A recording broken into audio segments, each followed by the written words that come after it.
예고드린 대로 유승민 전 국민의힘 의원 모시고 현안 진단해 보겠습니다. 어서 오세요. 예, 안녕하세요. 유승민입니다. 굉장히 일찍 오셨어요. 많이. 예, 오늘 차가 시내에 많이 막힐 것 같아서 좀 일찍 서둘러 왔습니다. 예, 저희 하프타임 하는 오윤혜 씨도 지금 7시까지 도착을 하실 수 있을지 걱정이라고 하는데 비 오는 화요일 오후 4시부터 시내 한복판에서 예. 시가 행진이 있어가지고 예. 다들 지금 교통이 지금 많이 어려우신 상황인 것 같습니다. 그러네요. 예. 자, 더불어민주당 이재명 대표에 대한 체포동의안이 국회에서 가결이 됐고 오늘 영장실질심사가 이루어지고 있습니다.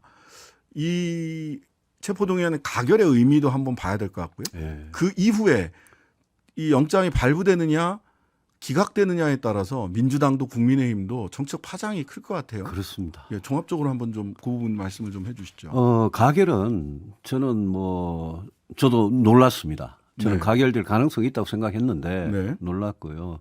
다만 조금 국민들께서 차분하게 이 문제를 보셨으면 좋겠는 게 대통령이든 국회의원이든 야당 대표든 재벌 총수든 저는 누구든 법 앞에 평등하게 성역이 없어야 된다고 생각합니다. 네. 우리나라 전체가 한 발짝 그런 쪽으로 나가야 된다고 생각하는데 이재명 대표 체포 동의안 가결이니까 법원에 가서 영장 심사 받으라는 거 아닙니까? 저는 네. 국회가 표가 아슬아슬했습니다만 그런 결정을 내린 것 자체는 민주당 입장에서는 지금 며칠간이 굉장히 힘든 시간이겠죠. 그렇죠. 근데 저는 우리 정치 또 우리나라 전체로 봐서는 이거는 정치적으로 좀 뭔가 이렇게 성역이 없다. 모든 국민은 법 앞에 평등하다. 이런 차원에서는 저는 진일보한 거라고 네. 보는 게 맞다고 생각하고 네. 또 이제 오늘 밤에 이제 그 판사가 진짜 판사 한 사람이 단독으로 지금 판단을 하는 거거든요. 그렇죠. 영장실질심사는 네. 합의부도 없고요. 근데 혼자 하는 거예요. 혼자. 그런데 그것도 사실 우리 헌법에 있습니다. 법관은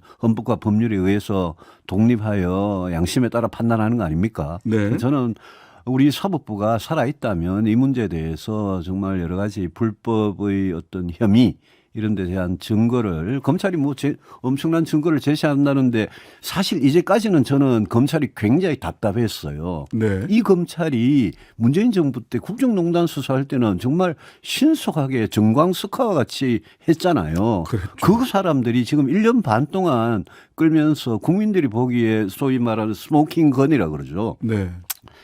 국민들 다수가 생각하기에 이재명 대표 이거 불법이 확실하구나.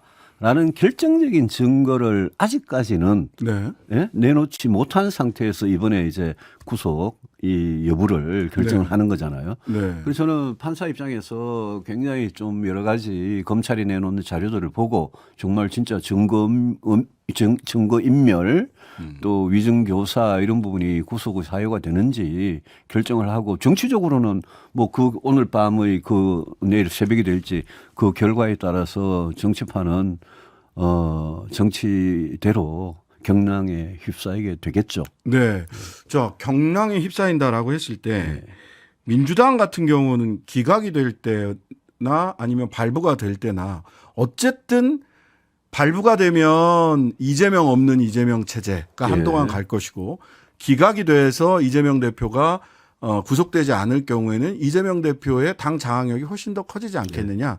이런 예상들 많이 하는데 어떻게 영장이 보세요? 기각되면요. 예. 그럼 민주당은 총선까지는 최소한 이재명 대표 1인 체제로 예. 그냥 간다고 보고 제가 보기에는 비명계들은 네. 숙청당할 가능성이 상당히 숙청. 있다고 봅니다. 네, 네. 탈당을 하든지 분당을 하든지 그럴 가능성이 높다고 보는데 네.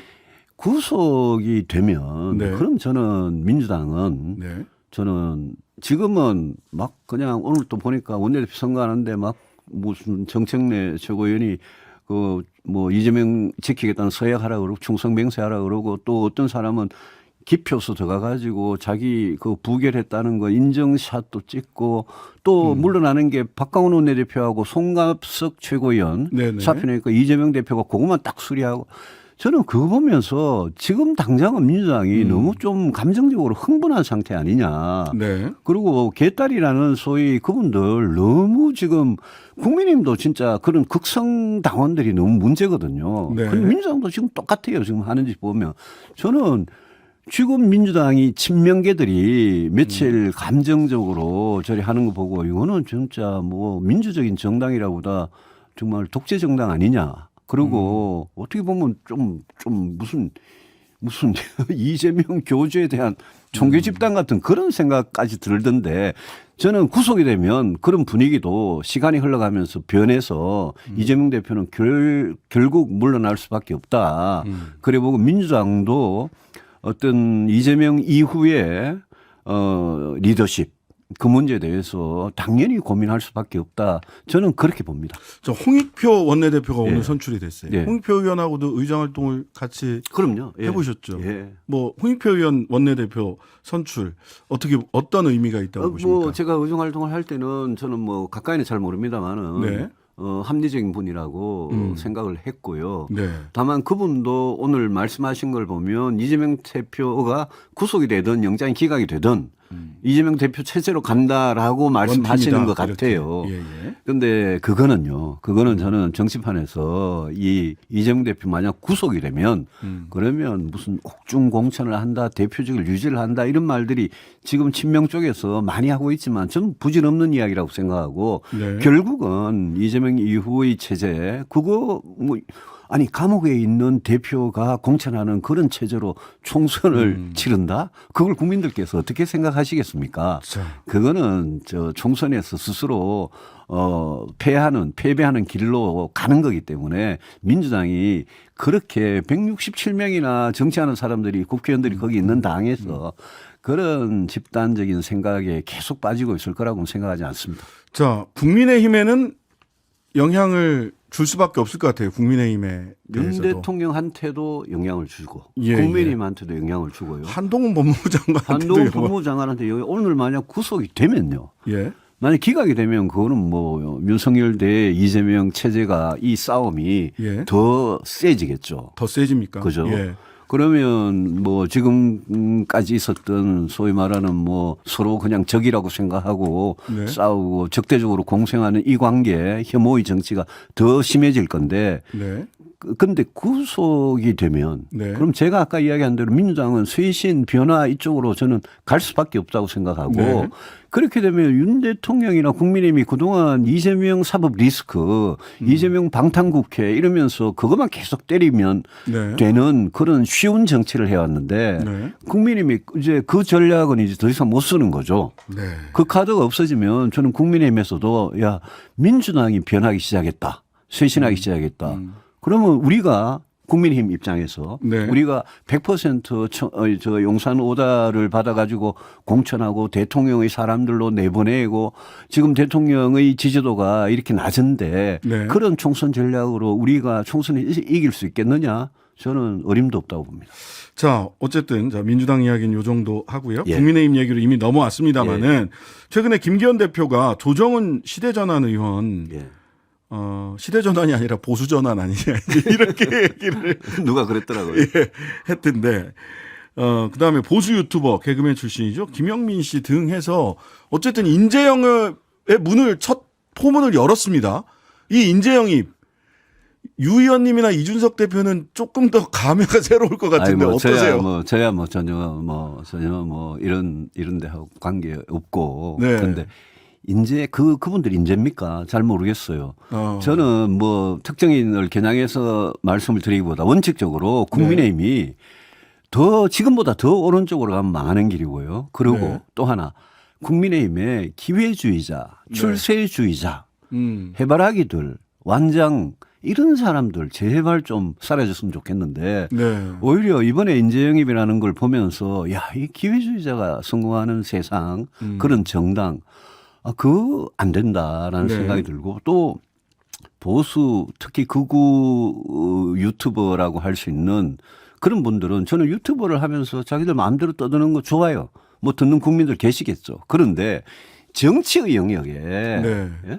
정치 영역에 그런 극우 유튜버들이든 극자 유튜버들이든 네. 그런 분들이 직접 정치인이 돼가지고 국회의원이 되든 시장 도의사가 되든 네. 저는 그거는 우리 정치를 굉장히 위험에 빠뜨리는 거라고 생각합니다. 그런 점에서 극우 보수 유튜버들한테 그거를 입당을 시켜가지고 그 사람들한테 정치할 기회를 당이 그냥 직접 준다. 그거는 정말 위험한 일이다 생각합니다. 네. 허은하 의원이 예. 유승민, 이준석한테는 그렇게 야박하게 굴더니 조정훈까지 품는 게 이게 무슨 행태냐 뭐 아니, 이런 뭐, 취지의 비판을 하셨어요. 뭐 저한테 야박하게 아무리 야박하게 굴어도 저는 뭐 예. 전혀 흔들리지 않습니다만은 당이요. 제가 24년간 몸담아 왔던 당이 이런 식으로 가는 데 대해서 제가 아니 윤석열 대통령보다 제가 이 당에 대한 애정 이런 게 얼마나 뿌리가 깊겠습니까? 이 당이 이렇게 가도 되냐 그런 생각이 드는 거죠. 자, 또 유 전 대표님이 오늘 중앙일보 박근혜 전 대통령 인터뷰에서 또 언급이 됐어요. 네. 예. 2016년 총선에서 제가 명시적으로 유승민 의원 공천을 주지 말라고 한 적은 없다. 그러나 청와대 참모진이 제가 유 의원을 마땅치 않게 생각한다는 것을 알고 있었기 때문에 결과론적으로 공천 파동은 제 책임이다. 마땅치 않게 생각은 하셨나 봐요. 아, 어떻게 보셨어요? 이 인터뷰 오늘 보셨죠? 뭐 인터뷰 봤죠. 예. 네, 새벽에 봤는데 뭐 거기에 뭐 과거 인연은 과거 인연으로 흘러간 대로 뭐 이런 말도 하시고 네. 여러 말씀하셨는데 오늘 인터뷰 박근혜 전 대통령 인터뷰에 대해서는 뭐 할 말이 뭐 저도 엄청 많습니다. 네. 왜냐하면 그분이 임기 중에 치적으로 내세운 무슨 사드 배치나 네. 또 지소미아나 또 공무원 연금 개혁 네. 같은 거는 제가 바로 그 중심에 있고 원내대표 책임을 시절에. 맡아가지고 예. 했던 부분들이 있기 때문에 저도 사실관계에 대해서 할 말이 굉장히 많은데 오늘 그 박근혜 전 대통령 인터뷰 중에 이런 게 있어요.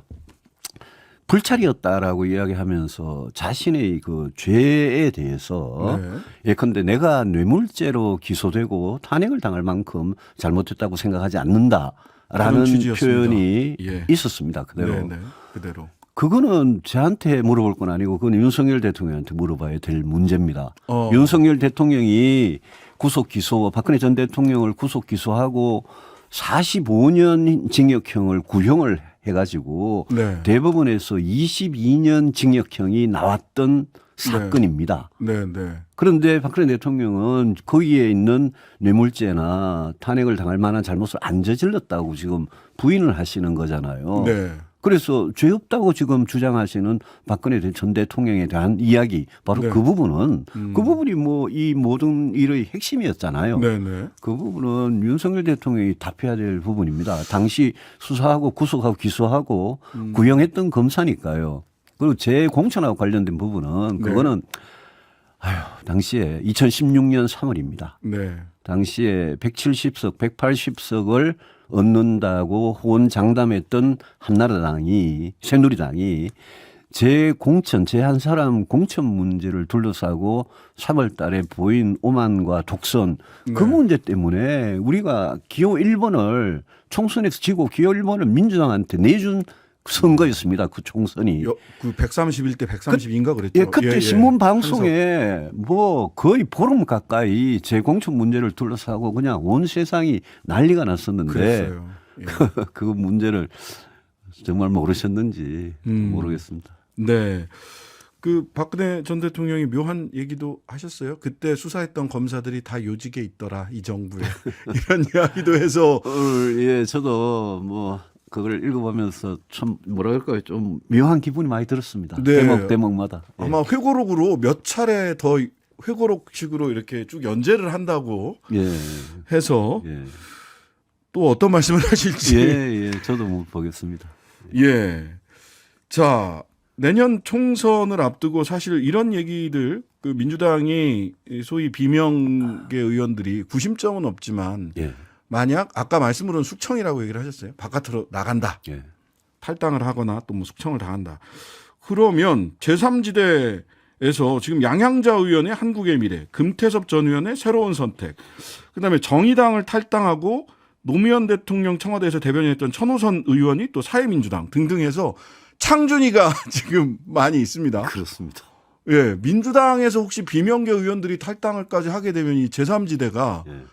정말 미생 창준이들이 굉장히 많아질 것 같은데. 지금 말씀하신 분들이 대부분 민주당 출신이거나 진보 쪽 출신 아닙니까? 그렇네요. 그죠? 예. 그건 지금 보수 쪽에서는 아직은 그런 움직임이 없잖아요. 네네. 그래서 저는 보수 쪽에서 앞으로 신당이나 제3당 네. 관련된 움직임은 아직은 없는데 네. 저는 분명히 그런 움직임도 있을 수 있다라고 생각을 하는데 예. 그런 보수에서 나온 분들하고 진보에서 나온 분들이 정말 제3지대에서 하나의 정당을 만드느냐 저는 그거는 잘 모르겠습니다. 아. 예.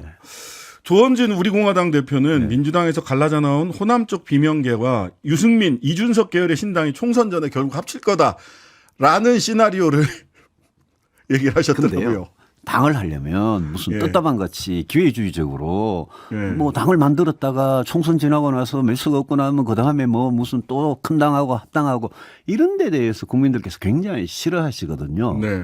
그래서 누구든지 만약 새로운 정치 세력, 새로운 정당으로 등장을 하려면 그게 국민들한테 분명한 어떤 신뢰나 희망을 줄 수 있어야 되고 또 상당히 임팩트가 있어야 될 겁니다. 그래야 성공을 할 수 있을 겁니다.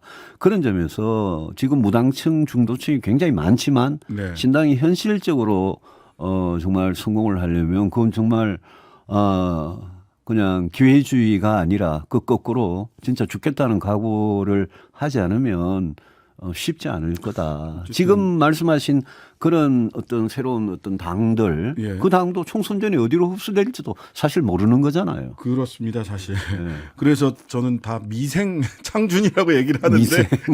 완생이 돼서 창당을 하고 의원을 배출할 수 있을지는 정말 지켜봐야 될 문제인 것 같고요. 근데 우리 정치가 진짜 좀 바뀌었으면 좋겠어요. 네. 그거는.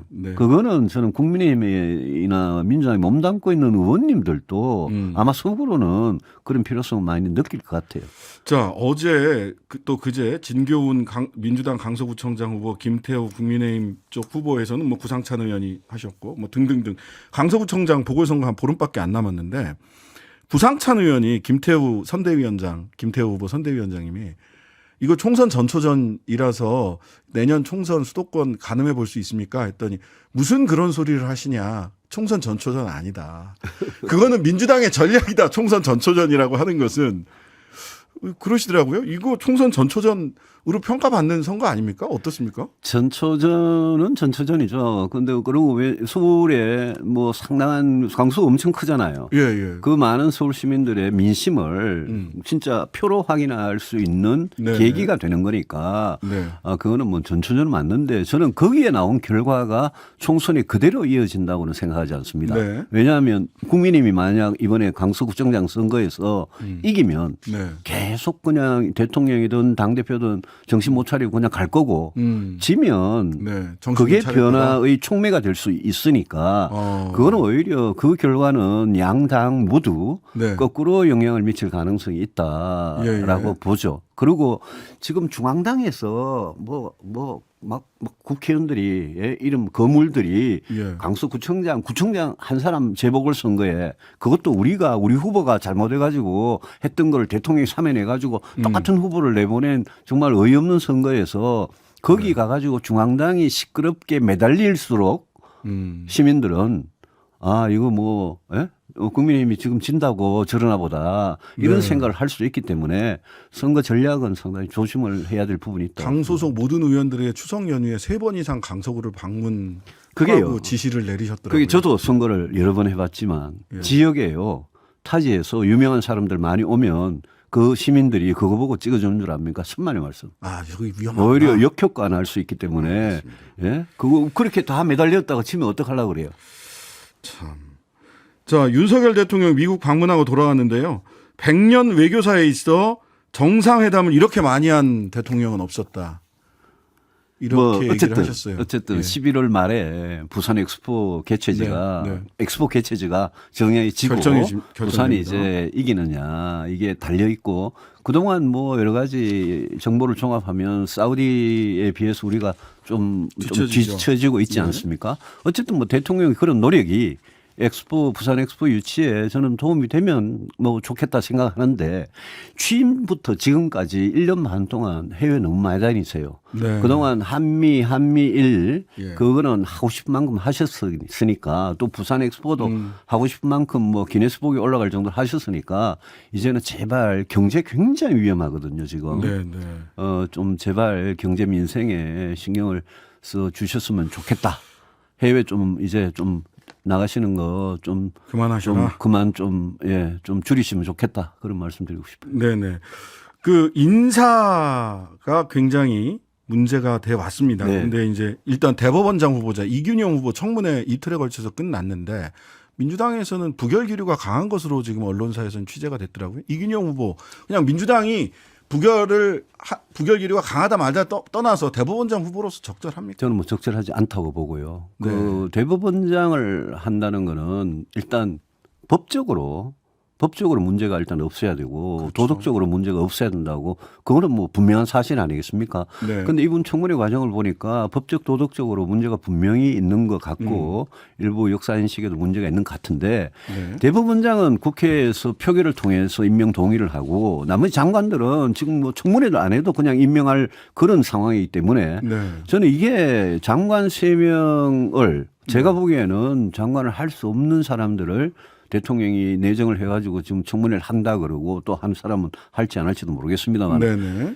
장관에 대해서 이렇게 일종의 잘못된 인사에 대해서 당사자들도 물러날 생각이 없고 대통령도 임명 처리할 생각이 없는 이런 상태에 대해서 저는 네. 그 유탄이 대법원장 임명 동의안으로 가가지고 부결 가능성으로 저는 뭐 그런 가능성이 상당히 높다. 대법원장은 부결될 가능성이 그 뭐 굉장히 좀 예외적인 일이거든요. 네, 네. 어지간하면 해주는 일인데 30여 년 만에 처음. 지금 여러 가지 상황을 종합적으로 보면 대법원장 부결 가능성이 높다고 봅니다. 네. 더군다나 이 3명의 장관 후보자 신원식, 김행, 유인촌 후보자와의 관계까지를 놓고 본다면 더욱더 그것까지 드러나다. 엮어가지고 보지 않을까요? 국민들께서도 그래 보실 거고요. 네. 저 지난번 출연하셨을 때 해병대 박정훈 전 수사단장 외압 사건 무척 중요하게 보셨잖아요. 법과 그렇습니다. 정의가 살아있느냐를 가리는 사건이다. 예. 그런데 박정훈 전 수사단장 측이 담당 수사팀 교체와 별건 수사 중단을 국방부에 예. 공식적으로 요청서를 예. 보냈습니다. 국방부는 일단 사실 무근이다 예. 이렇게 얘기를 했거든요. 박성훈 대령이 지금 여러 가지 요구하는 것들이 다 거부당하고 있어요. 권익위에서도 기각되고 네. 오늘 뭐 수원지법에서도 뭡니까 수사단장 해임에 예, 대한 어제 그랬죠. 집행정지 그것도 기각되고요. 그렇습니다. 그리고 뭐 국방부 검찰단에서는 계속 기각되고 있고 그래서 네. 박정훈 대령이 저는 굉장히 외로운 싸움을 하는데 국민들 보시기에는 그저께 나왔던 해병대 사령관의 그 말 있지 않습니까? 녹취 해병대 사령관이 그쪽 수사단 예, 예. 단장하고 바로 단장하고 통화를 하더라고요. 8월 2일 날 통화한 그 내역에 해병대 사령관이 지금 핵심 증인이거든요. 네. 이 양반이 굉장히 지금 우유부단하게 햄릿 비슷하게 왔다 갔다 하는데 네. 이 사람이 8월 2일 날 해병대 사령관이 그 수사단장한테 전화를 수사단장이 아니죠. 수사 그 중수 뭡니까? 중앙수사대장 예, 중수대장한테 전화를 해가지고 우리는 진실되게 했기 수사했기 때문에 우리는 잘못이 없다. 그리고 박 대령이 원칙대로 공정하게 했다. 이렇게 이야기를 했단 말입니다. 근데 정훈이가 고생을 할 것 같다. 잘못하면 항명이 될 것 같아서 뭐 이렇게 이제 걱정을 그 해요. 이야기를 했잖아요. 예. 근데 제가 그걸 보고 야 이거는 정말 이 진실과 정의가 바로 서는 이 일을 저렇게 박정훈 대령이 외롭게 이렇게 막 뭐라 그럴까요? 올가매는 그런 상황으로 가고 있는 거 이거는 국민들께서 좀 제발 관심을 가져주시고 우리 군이 이런 문제 바로 잡아야지 저는 진짜 강군이 된다고 생각하는데 이게 대통령 수사 외압 문제가 엮여 있지 않습니까? 그 의혹이 굉장히 강하게 제기되고 있죠. 그리고 그 핵심 증인들이 지금 다 국방부 장관 그만두고 뭐 국가안보실에서 2차장 그만두고. 저 국방비서관 다 지금 교체한다는 거 아닙니까? 네. 그 이 문제는 저는 이제 이게 이 정권 안에서 자체적으로 이거를 뭐라 그럴까요? 해결 못하고 다음 알겠습니다. 정권으로 미뤄지면 이건 굉장히 좀 국가적으로 불행하다.